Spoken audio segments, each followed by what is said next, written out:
Popri tým, že Boston došol skorej, podľa chvíľa so šťastými dižďami zmenšalo urožaj, та produkovatelje nie najzadovoljnejší. Того року велю нас хвиля поремецела, потім герега іще якошик прešla, ali dinja bar z velju prepadla, ostala na polju, već se polovka nam ostalo na polju pognilo od tej velikej vlagi. Можете компарувати тогорочний з прошлорочним урожаєм?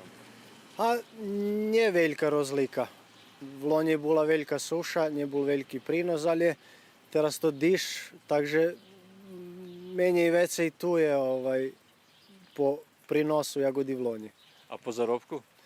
Po zarobku isto tak. Može biti zaži menej. А добре, остане дацу і за заробок, чи буде це на нулі? A bar malo. Nie budeme na nuli, ali za takvu robotu to mali penješ. До тієї продукції треба надоцу ложити. Od гною, драгого нашення і пестицидів, по драгу нафту за обробок і часте обіходження польох, транспорт і чування від крадошок, бо Zlatkovo polje u ostatnjih 2 тижнів крадоше naščeveli až na 3 заводи. Oni odnesli veliki količestva plodov, takže Zlatko posle 20 rokov sadzenia Bostanu rozdumuje, že već se ne bude sadziti geregi i dinji.